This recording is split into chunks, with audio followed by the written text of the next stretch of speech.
guztioi, hasingo gea, garbine falta dugu, ez da etorriko, ados, bat gutxiago gara orduan gaur, konforme. Bale, hasiera emango diogu 2023ko otsailaren 28ko udalbatzari, eta lehendabiziko puntuan hori bezala aurreko aktaren onarpena daukagu 2023ko urtarrilaren 31ko ohiko bilkurari dagokion aktaren onarpena. Ezakite aktaren inguruan zerbait daukagun esateko, bestela onartutzat emango genuke, beraz onartuta geratzen da. Bigarrena da ondorengo ebazpenen berri ematea alkatetzarenak eta zinegotzi ordezkarienak 154. zenbakitik 127. zenbakira biak barne eta tokiko gobernu batzordearenak. Honen inguruan? Ados. Hirugarrena ere berri ematekoa da, 2022ko 4. hiruhilekoko udalaren eta menpeko entitateen aurrekontuaren exekuzioa eta ordainketen bataz besteko epea. Honen inguruan? Konforme, laugarrena proposamena da, administrazio emakidako sisteman dauden hainbat garajetako aparkaleku plazen prezioak eguneratzea, 2023 dagozkionak udal garajen hainbat kanon eta prezioan hartzearekin batera. Arratsaldeon. Onartzeko eskumena duen organoa udalbatzarra, aurretik antolaketa batzorde informatzailearen diktamenarekin. Emakidako erregimenean dauden garaje plazen prezioak urtero eguneratu behar dira, KPIaren arabera igotzen dira eta emakidaren urteak pasatu ahala gutxitzen dira. Era berean, kanon eta prezioak onartu behar dira. Kontratazio eta ondare saileko arduradunak txostena eman du. Kontratazio eta ondare sailaren zinegotzi delegatuak egindako erabaki proposamena eta saileko arduradunak espedienteak jasotako akordio proposamenari emandako adostasuna ikusita, udalbatzarrari proposatzen zaio, lehenengoa, administrazio makidako erregimenean dauden garaje plazen prezioak eguneratzea. Aipatzen diren koefizienten arabera, 2022ko abenduaren 21an, prezioak akordio honekin batera doaz eta espedientean jasota daude. Bigarrena, emakidadunei jakinaraztea aurreko akordioa, hirugarrena onartzea, jarraian adierazten diren eta espedientean jasota dauden 2023ko ondorengo kanonak. 50 eta 75 urteko lagapeneko erregimeneko garajen kudeaketa eta mantenua zuen kanona, ohiko eta ezoikoak. Udalaren garajeetan, aparkalekuak eta trastelekoak aldi baterako erabiltzeko aimenaren kanona, jabari publikoko ondasunak. Aparkalekuak alokatzeko prezioa, ondare ondasunak. Giltzak txartelak eta agintegailuak eskuratzea. Laugarrena, prezio eta kanon horiek 2023ko martxoaren batetik aurrera izango dituzte ondorioak. Bosgarrena, erabaki hau Gipuzkoako aldizkari ofizialean argitaratzea, guztiok jakin dezaten eta dagozkien ondorioak izan ditzan. Eskerrik asko nagore, laugarren puntu honen inguruan, inork galderarik edo iruzkinik. Ados, bozkatu egingo dugu, beraz. Aldeko bozkak, hau batez, onartzen da laugarren puntua. Bosgarrena, Santo Angel de la Guarda eskola eraikina Eusko Jaurlaritzako hezkuntza sailari doan lagatzea. Onartzeko eskumena duen organoa udalbatzarra aurretik antolaketa batzorde informatzailearen diktamenarekin. Eusko Jaurlaritzako hezkuntza saileko teknologiaren eta irakaskuntza aurreratuen zuzendariak Errekeriako Zamalbide auzoko Belabaratz eremuan dagoen eraikin baten doako titulartasuna lagatzeko aurkeztutako eskaera aztertu da. Lanbide heziketako talentuaren Euskal Institutuaren berezko jarduera garatzeko erabiltzeko. Ondasun hori ondare ondasun gisa dago kalifikatua udal inventarioan. Hezkuntza teknikaria txostena egin du, udal arkitektoak txostena egin du, kontu hartzaileak ere, eta kontratazio eta ondareko arduradunak ere txostena egin du idazkariak adostasuna eman diolarik. Zuzenbide oinarria kontuan hartuta, kontratazio eta ondare espezialeko zinegotzi delegatuak egindako erabaki proposamena eta arduradunak espedientean jasotako erabaki proposamenari emandako adostasuna ikusita, udalbatzarrari proposatzen zaio, hasierako onarpena ematea Eusko Jaurlaritzako hezkuntza sailari adierazitako lursail eta eraikinaren doako lagapenari finka nagusia berezi ondoren. Itzultzeko arrazoitzat ezartzea eraikina ez erabiltzea lagatutako helbururako. Beraz, lagatutako ondasunak lagapen erabakian ezarritako erabiltzen ez badira edo erabiltzeari uzten badiote, ondoren lagapena amaitutzat joko da eta tokiko korporazioari itzuliko zaizkio. Korporazio horrek erakunde onuradunaren gandik lagatutako ondasunek jasandako kalteen balioa jasotzeko eskubidea izango du, peritu tasazioa egin ondoren. Lagatutako ondasunak Hala badagokio Errenteriako udalaren ondarera itzuliko dira bere ondasun eta akzesio guztiekin. Bigarrena, jende aurrean jartzea, 15 laneguneko epean, ondasuna algatzeko espedientea, udalaren iragarki olean eta Gipuzkoako aldizkari ofizialean egoki diren alegazioak egin daitezen. Hirugarrena, jende aurreko epean erreklamaziorik aurkezten ez bada, behin betiko onartutzat joko da, ondasuna Eusko Jaurlaritzari doan lagatzea. Laugarrena, baja ematea finka horri udal ondasunen inventarioan eskualdeketa formalizatzean. Bosgarrena, Gipuzkoako Foru Aldundiari erabaki honen berri ematea.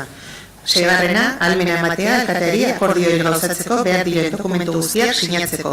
Dagokion lagapen eskritura sinatzea barne, erabaki hauek zuzenduz eta argitaratuz, behartzkoa balitz, dagokion erregistroetan inskribatzea lortu arte.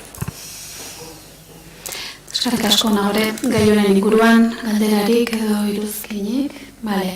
Bueno, besterik gabe aipatzea, nagorek egin dio referentzia, baina Eusko Jaurlaritzaren hezkuntza saileko teknologia eta ikaskuntza aurreratuaren zuzendaritzatik etorri dela eskaera, eta lanbide heziketaren talentuaren Euskal Institutuaren nolabait jarduera garatzeko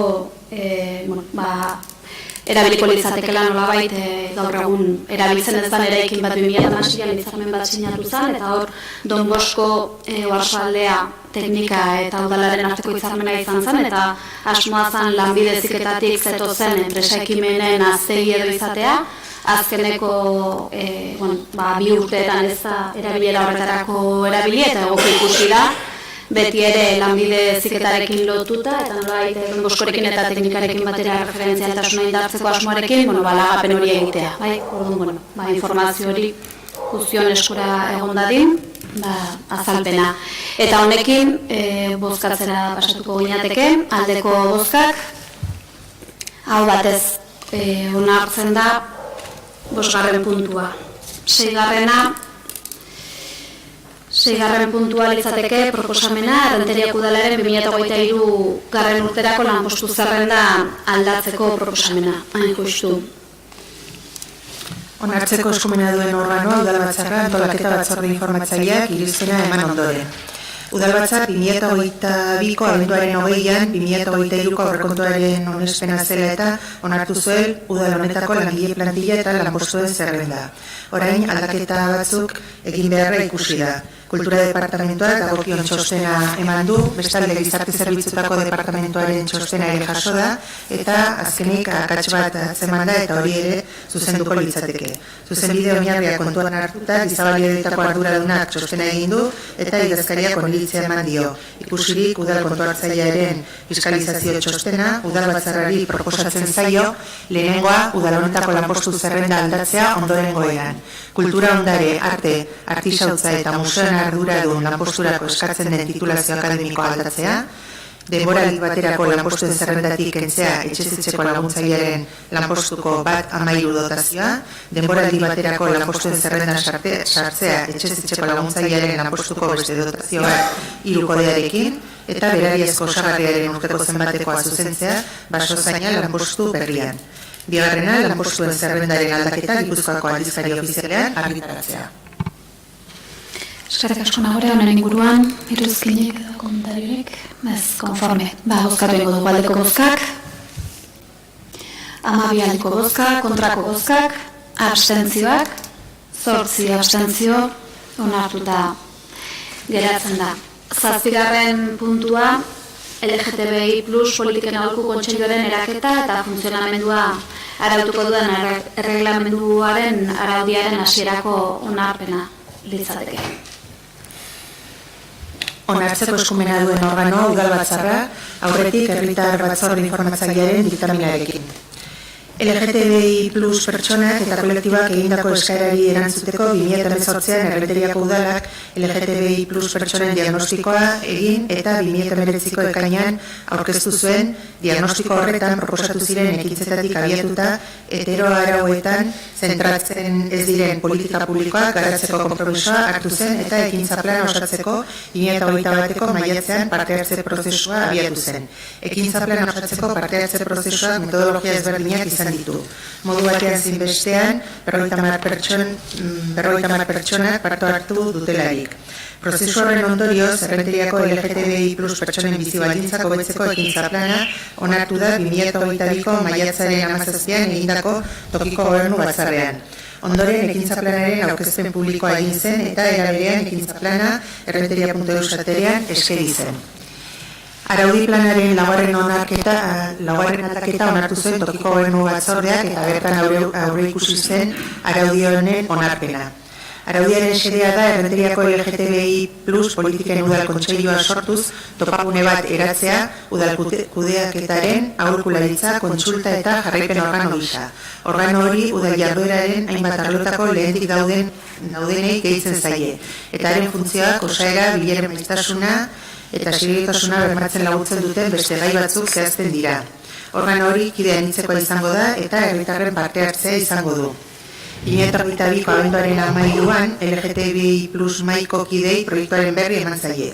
Udalbatzarrean ordezkaritza duten alderdi politikoi ere proiektuaren berri eman zaie.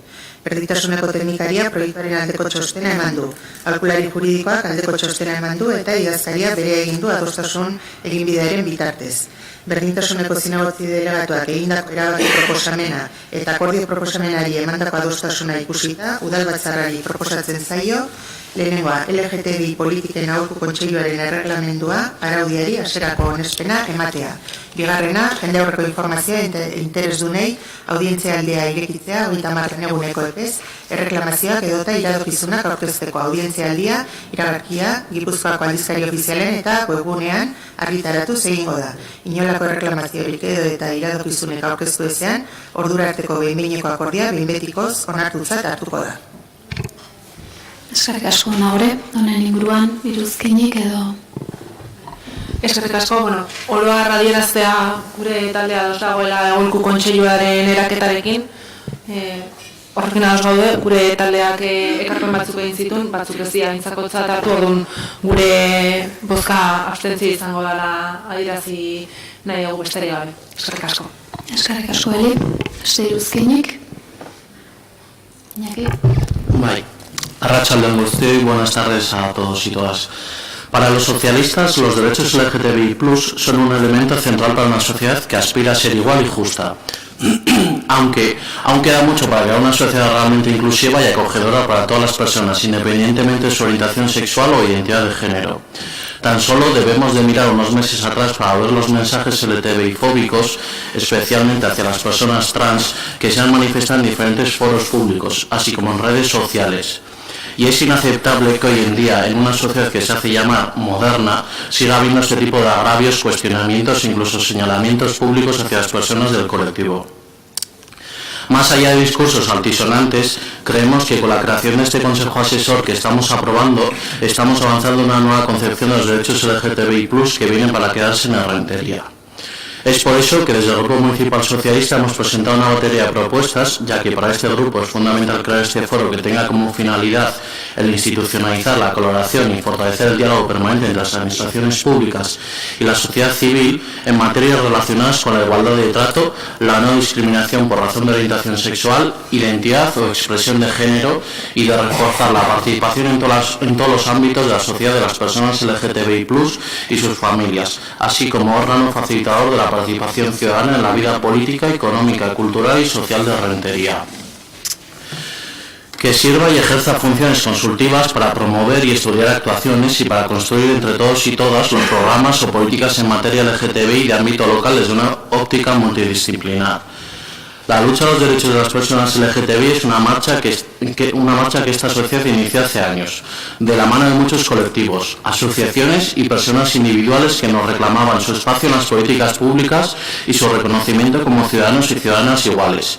Y una marcha que no ha terminado, porque a pesar de estos avances aún queda mucho por hacer. Por finalizar, no podemos terminar esta intervención sin mostrar nuestro reconocimiento a los pioneros y pioneras del movimiento LGTBI+. También al movimiento Arcoiris local, que desde hace unos largos años lleva organizándose e impulsando diferentes actividades políticas en favor de la igualdad. Por eso mismo, nos gustaría hacer una mención especial a la mesa LGTBI+ de Rentería, embrión de este Consejo Asesor, y a todas las personas que han hecho posible que lleguemos hasta aquí. Son muchos y muchas personas, disculpad que no os nombremos, pero desde aquí nuestro reconocimiento y agradecimiento. Seguro que muchas personas LGTBI+ de Rentería, entre las que me incluyo, se sentirán orgullosos y orgullosas por este paso. Eskerrik asko y nada más. Eskerrik asko, Iñaki. Pozten naiz interbentzio hauek entzutea zeia esan, eta guretzat ere mugarri bada gaurkoa, guretzat askotan aipatzen dugu ez, bizitza duinak jarri nahi izaten digutugula erdigunean, eta zalantzaile gabe LGTBI pertsonentzat bizitza duinak bermatzea bada ez, politika